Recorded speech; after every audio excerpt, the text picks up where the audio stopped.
I actually haven't been seeking any mandate. The RPF and these Rwandans have been asking me to stand for another mandate.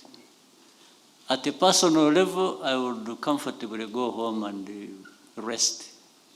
It really takes a toll on me to handle these Rwandan problems. I'm a king. Yes. So now I really get confused, and I think this is not fair. Because when are you leaving? Now, as I have said, there was a time I wasn't president. I didn't even want to be president. I refused, actually. Now, when I became president, and the people of this country who matter to me more than anybody anywhere else keep saying, we want you here, I have been telling them to actually look for another person.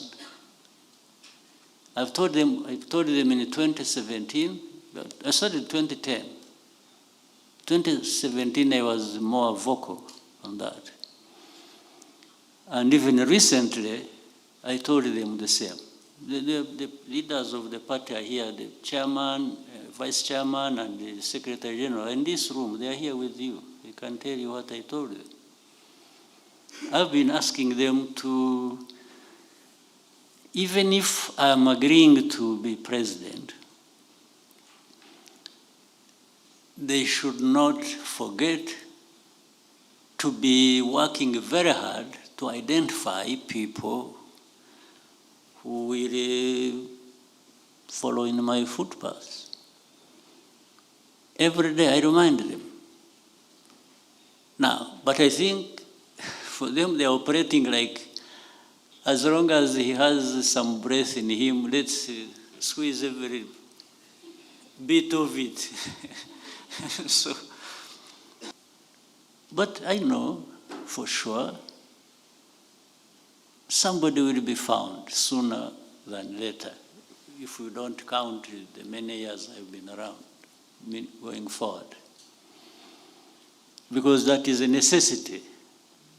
So, but the other necessity that conflicts with that is for the people, my party and the people of this country. It goes beyond the party of RPF, it actually goes to the whole country. There is a conflict between the necessity for me to do other things and somebody else leads the country or even the party. But there is also the reality that those people who make that decision are also still demanding that I stay there. So my question is to them as it is to me, so you want me to stay here until when? Because I know there will be a time when I shouldn't be here or I want to be here.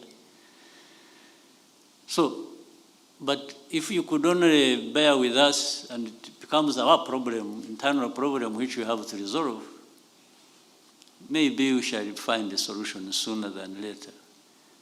But when from outside, where you have your own problems to deal with, of your own, in your own countries, I guess there is nobody who doesn't have a country here. So better tend to those problems of your country, or your countries, and leave this problem of ours to us. We shall resolve it, one way or the other.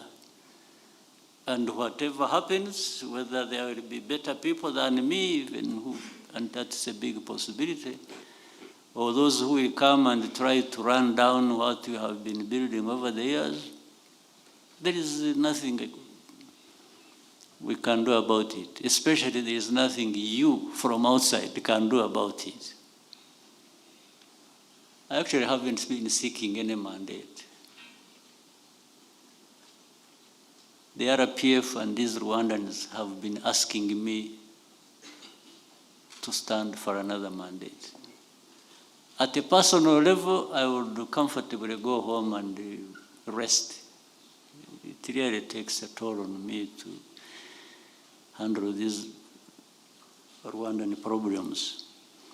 The United States does more mining in Eastern Congo or in Congo than Rwanda can ever do, not even 100. So why they would be talking about that and not about themselves, I don't even understand. And military situation. The military situation. Military situation, the way they talk about it, they talk about maybe 15% of the problem. Even then, they don't put facts or evidence to it. This is why I think I explained it. If you are talking about RDF, Rwandan Defense Forces, and M23, and you are silent, I think I answered that, and you are silent about FDLR, and you are silent about the government of Congo expelling its own people from the country to go somewhere else, using these genociders who are here, who killed our people. How can I answer that honestly? I mean, you should be able to make that judgment yourself, or anybody here who sees that should be able to make the judgment. It's not up to me to answer that. I don't know how to answer it. I don't know how to answer that somebody is associated with the problem and is saying it the way they want people to see it or to understand it. I have no answer for that. I can't explain it. They should be the ones to explain it. In fact, I wish one day you could meet those people and ask them. I say, Eastern Congo is Congo. It's not another country on its own. So when you're talking about Eastern Congo problems, you're talking about Congo's problems. And people always miss that. I don't know why. The conflict arising out of or involving M23 has happened twice. The first one was in 2012. Now the other one is just recent. But in between there was a 10-year period. If you were a very keen observer or journalist, you would try to link the two and ask yourself, why? Why did we have this problem in 2012? And then we have it 10 years later again. All it means simply is that the problem actually was not resolved then. The Eastern Congo problem is twofold. One is that of the Congolese citizens who are persecuted and uprooted from that place and sent outside as refugees, others killed, others imprisoned, others so on and so forth. And simply because they are called Tutsis. In other words, the kind of politics behind it is that maybe these people called Tutsis don't belong here, they belong to Rwanda. The Congolese admit this, the Congolese government or leaders. They say these people are actually Congolese. Now, if they are Congolese, why you uproot them and send them where? Why don't they have the rights as citizens of that country, like others?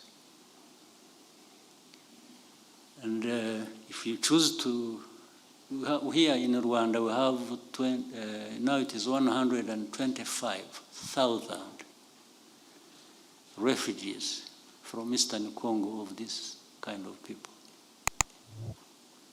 Maybe you should even take interest visiting these camps and interviewing these people and asking them what their history is. So how does Rwanda become responsible for this? I'm a kingo, yes, I'm a kingo. I'm a kingo.